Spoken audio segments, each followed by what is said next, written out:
Welcome to the Infuse Compassion podcast, hosted by me, Amy Quisenberry.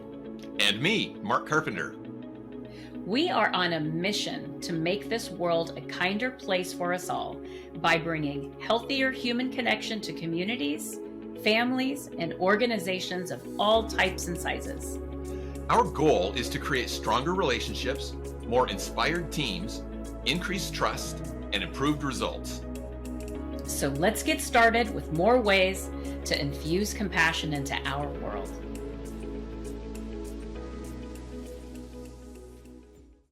Welcome back, Compassionators, to another episode of the Infuse Compassion podcast. We just finished an incredible conversation with amazing guest and scientist, PhD extraordinaire, Natalie Luke. And today, Mark and I are going to talk about it. So the first thing I want to do, though, is I want to turn it over to my friend Mark, because I want to hear, Mark, what did you think? Just talk about it. There was just so much good that came out of what Natalie was saying. And, I hear somebody who's a PhD, especially a scientific PhD, and I'm like, oh, I cannot relate to this person. But then she talked about playing tennis, and that's a person I can relate to because I'm an old tennis player. Old tennis player meaning I don't play anymore because I've injured myself too much to really play effectively. But I loved some of the analogies that she made around tennis. And she talks specifically about getting out of our own head, that we get in our head space too much. And that keeps us from just creating and doing what intuitively we know what to do. Now, after we stopped the recording, we had a little conversation with Natalie about one of my favorite books, which is The Inner Game of Tennis by Timothy Gallwey. And in there, he talks about that very topic. The way he refers to it is that we have two little voices that live inside of our heads. There's one that's the doer, and I'm probably not using his words exactly. There's one that's the doer of everything, and there's the other that's the critic of everything. And so using the tennis analogy, I hit a forehand into the net. My doer does that, and my doer's just trying his best to make the shot. Well, the critic comes in and says, "You idiot. You know better than that. You didn't have your feet set right. Why didn't you prepare your racket earlier than that? Why did you overhit that? And just gives all these criticisms." Well, if I keep listening to that voice, it makes me overthink everything that I'm doing. And Tim Gallwey's response to that is, you got to just focus in the moment. Just focus on what the ball's doing, what your racket's doing, and just let what you already know how to do come naturally. And I love that analogy because that's the way it is in life too. I was talking about this once at a conference several years ago, and I used as my business comparison a time when I was standing up to facilitate a workshop. And this is the first time I'd facilitated it by myself. I'd had a co-facilitator previously. And we're maybe 10 minutes into the workshop, and this guy raises his hand and says, "I'm going to play the devil's advocate." Now, Amy, I just want you to respond to that. If you were in my shoes, what thoughts would start going through your head when somebody says, "Let me play the devil's advocate"? Yeah, I get that a lot. In my day work environment, I get that all the time. And I've learned this is not the old Amy. The old Amy would go into fear and, oh my gosh, I don't know what they're going to say. Now I've learned to be present, receive, and be curious and listen. But that is not the way I was when I started at where I'm working. I've actually learned better. So, yes. And you see, you described that perfectly, because old Amy, you're in your head. And that's where I was in that moment initially. I was like, oh no, it's going to make me look bad. This is going to make the class go bad. And that's all stuff that's in my head. But then when I realized maybe this is just a person who has a legitimate question, and that's okay. And once that thought hit me, I went, sure, what's your question? And he asked a question I didn't know the answer to. And so I just looked at the rest of the group and said, that's a great question. What do you guys think about that? And I let them answer it for me. And it went fine.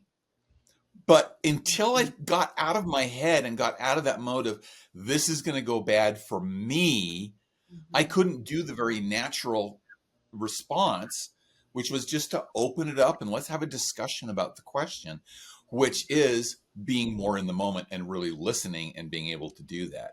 But it's quieting that other inner critic voice that comes in enough to say, I'm going to be in the moment and get out of my head space and just let the more natural part of me flow in this conversation. And so I love that Natalie brought that up, that gets in the way of us being our best self and bringing our most intuitive self into the work and the life that we lead. And I loved what she said about that. Exactly what you just spoke about. That we all have natural intuition. We all have an inner wisdom. And that inner critic voice is literally a severing to that connection, to that wisdom that's inside of us. And when we can hear it gently and say, thank you for showing up. Sometimes what you share is so helpful for me. But today, right now, at this time, it's actually not. I actually had a life coach that taught me to name the unhelpful voices and to send them on vacation. I had a cautious Carl because I was scared of everything. So we named him. His name was Cautious Carl. And I would send him to Alaska to go fishing. And Cautious Carl, over time, I've gotten way like my fear. I mean, I used to just channel fear like at 100% all the time. And now it's, I think it comes up when it's appropriate, but I don't run fear like I used to. But I had to go and I had to meet Cautious Carl, right? I had to say, listen, like, I don't need to hate you. I don't need to scold you. I just need to let you know that right now it's just not helpful for you to be here. And that's okay. And it was such a it's a because we don't sometimes that inner critic is like, you got a big presentation coming up. Are you sure you're ready for that? Oh, that's when we want to listen to those voices. Ask yourself, are you ready for it? If not, there's some work to do. There's some work to do, and that's okay. And I would even say that in those moments, that inner critic, that cautious voice is connecting you to your best instincts. Because your best instinct is prepare. It is to be there. Yeah. And you mentioned, I just had this thought as you said, all of us have those inner instincts. Well, a lot of times those inner instincts are developed over time with our experience. And if we pay too much attention to those inside our head voices, we even lose track of the experiences that we've had that allow us to respond in a more positive, effective way. Oh, yes. And in fact, I actually had a situation just this past weekend. I had an event that I was going to. I go to this event about 3 times a year, the majority of the same people there. And it's just a wonderful, beautiful group of people. I have a people pleaser and a controller that runs through me at times. The controller is like, you need to be there early so that you can control where you're going to sit, who you sit next to, like make sure you have the like not all the chairs are comfy. Okay. So like that, like just controlling it. Right. And then the other one is I have the responsibility of bringing a lot, but one of the things was vases for flowers that somebody else was going to bring. And I knew I was running late, so the controller is not going to be happy. I was feeling guilty because what about the flowers? Okay. They're going to be put together late because my vases will be there late. So I had to give myself a pep talk. I had to stop and say, okay, It starts at 1:30. You're probably going to get there at 1:29 based on the ETA of your little GPS thing. You got to let the control go. You got to let the people pleaser go. Our goal has adjusted to get there on time safely. That's it. So I had this little inner talk of, great, not going to happen. We're going to adjust. I had the most wonderful drive up. It was such a lovely drive because I addressed the control and the people pleaser, right?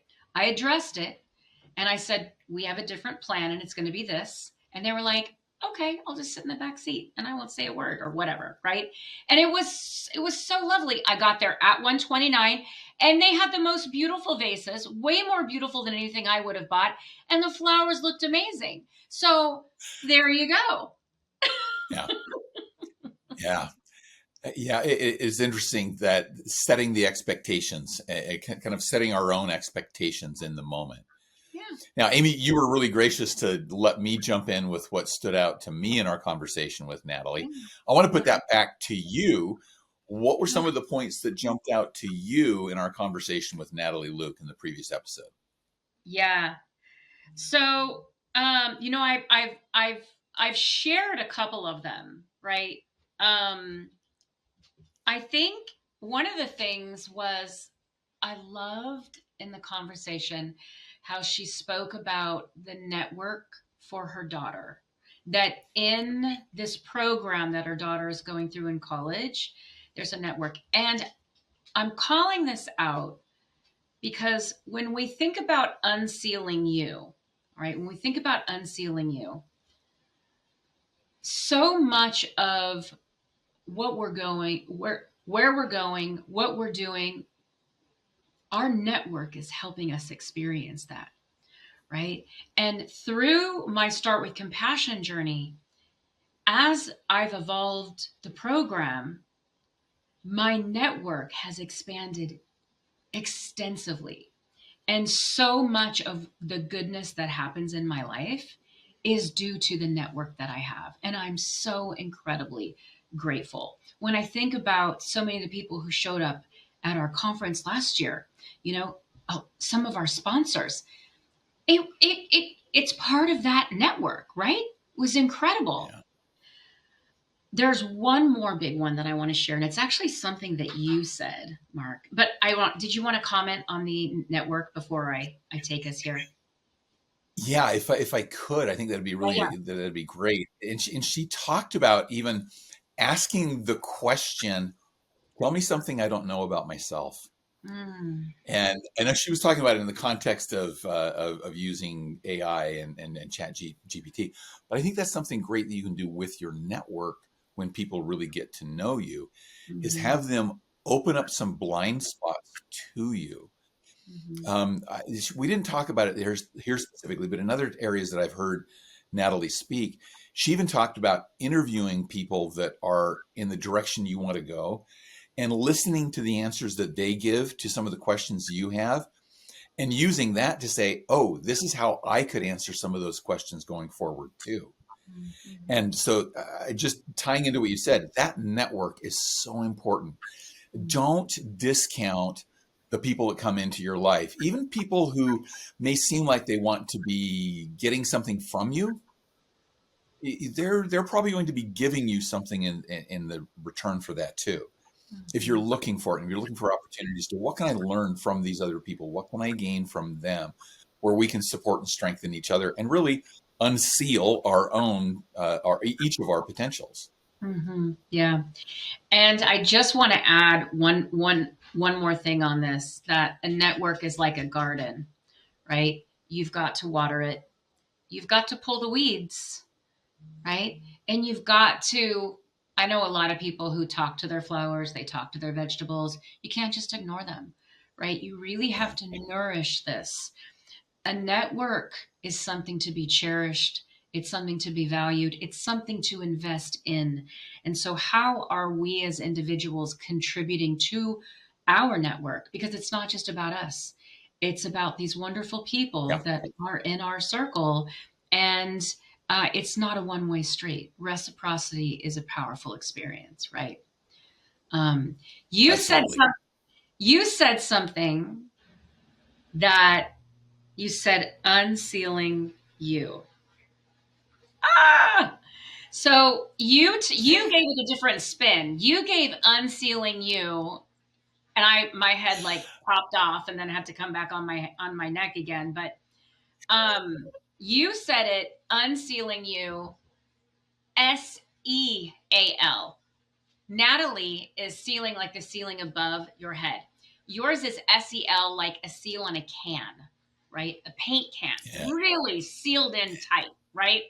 And when we were talking about it before, I think I remembered you doing this. You said unsealing you, and I went, Yeah. Kind of opening up the Clark Kent clothes to the Superman that's underneath. oh, Yeah. it was so powerful.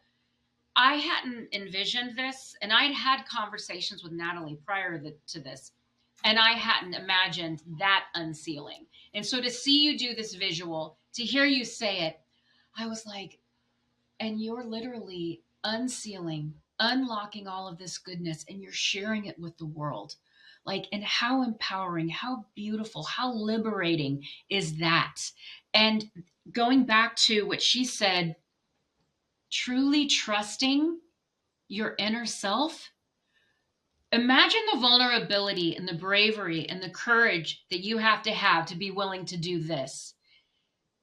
Self trust is a huge foundational component of that. And I believe that just walking this planet, that's an incredible aspirational goal for anybody. Not maybe it's not for everybody, but definitely for me, you know. So thank you, Mark, for bringing that twist of visual and perspective and just really depth. That's the word geek coming out in me that I love just word plays and I caught on to that word play really quick. And part of the reason I did too is, when Natalie talks about unsealing, about the ceiling above us, and I know she looks at it as how do we get to that level that we want to get to. But at the same time, sometimes unsealing ourselves, SEAL, is opening up to say, I don't want to be in one of those higher positions. Who I am is fine contributing on this level, and I can be okay with that. And so part of that is my own personal experience where I was on a path that I thought I was supposed to be on. It was an expectation. And I'd set the expectation for myself, and I told people that's what I wanted. But the further I got down on that path, the more I went, this isn't really where I want to be. Mhm. This isn't connecting with me and who I feel like I want to be and who I am. And so the unsealing for me is taking that label off and saying, I don't have to be this expectation. I can be something else and be okay with that. Yeah. Yeah. It's so dynamic. It's so powerful when we can really get in tune with what we want. You know, it's our path. It's our path. How do we want to walk it? How do we want to spend our time? You know, and a lot of times those voices, that inner critic, it's not even ours. It's somebody else's. It's something that we overheard somebody say when we were a child. It's an imprint that we received, some maybe a judgment that we heard somebody have about us, and it was something that we picked up and we put it on. But the reality is it's that's not mine and that's not me. Yeah. We And have the sometimes it's even a power. judgment. Sorry. I was just going to say, sometimes it's a judgment we hear about another person that we Mm, think, ooh, and I don't want that to be about me. mhm. And so we create this expectation for ourselves around that. Yeah. And I did love that phrase, that radical self-trust that we're talking about here. And that Mhm. was the way that Natalie put it, was radical self-trust, because I think that's really important in becoming who we really want to be. We have to trust that who we want to be is okay. Yeah. That it's all right to take that direction. Yeah. Yeah. When you talk about a judgment, in my Start with Compassion framework, the first S, which is the single most critical component, it's silence the judger. And I say that if we don't have that, the framework is broken. It cannot work because the connection in the beginning, the C, is the connection. as soon as we go into judgment, we sever that healthy connection, right? And so one of the things that I like to say is when we find ourselves judging, either ourselves or others, to just turn the volume down. To just turn the volume down, and then we're able to hear and feel and experience the natural goodness that's inside of us. I also liked what you said earlier about naming the judger, about identifying who that judger is, what they're judging on, and recognizing where that can be of value versus where it's not of value to you. Yeah. And so, because like you said, sometimes the judger comes in to say, you should have prepared better, or you need to do a little bit more. Well, that's learning for me to go forward. But to say you're a bad person because you didn't prepare before, that's not helpful. Exactly. Yeah, it's not helpful. Yeah. What else? Is there anything else that you wanted to share? I was just going to go to you on what else to see what else was standing out for you, because that hit most of the main points that I wanted to hit about what Natalie said. Yeah. So then I think I'm going to do a pre-close and then turn it over to you to close. My pre-close is really going to be about what Natalie's tip was. She said to really look at self-compassion as a starting point, right? And this is big on the framework that I created. Foundationally, it's always self-compassion. You can't give what you don't have, right? And so as you and I were talking in preparation for this podcast, I came up with the cute little phrase that I just want to share, because first of all, I'm not clever very often. So, so when I am, I really like it, but I really think this is sweet. And I said, and all the things to remember today, make sure to remember you. I'm going to say that again. And all the things to remember today, make sure to remember you. Back to you, Mark. No, I love that. And so just in wrapping up today, it's particularly compassionators, if you like what we're talking about here, then you're really going to love what we talk about in our Infuse Compassion into Companies conference that is scheduled for November 14th. Check me on that date, Amy. Is that right? That's right. It's November 14th. Friday, November 14th. Okay, November 14th, 2025.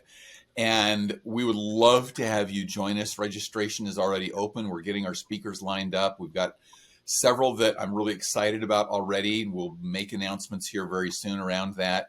But go to infusecompassion.com and you can register for this year's Infuse Compassion into Companies conference on November 14th. I think you'll love it. Tell your friends about it, and let's get more people infusing compassion into the world and starting with themselves. In fact, let's end. I want to go back to you, Amy, with that comment, because I think it is a great turn of phrase. So let's leave this as our final reminder for this episode. What do we want people to remember?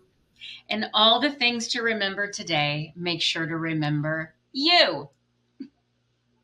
Because you are great. Thank you, Compassionators, for being with us. We appreciate you joining on this episode.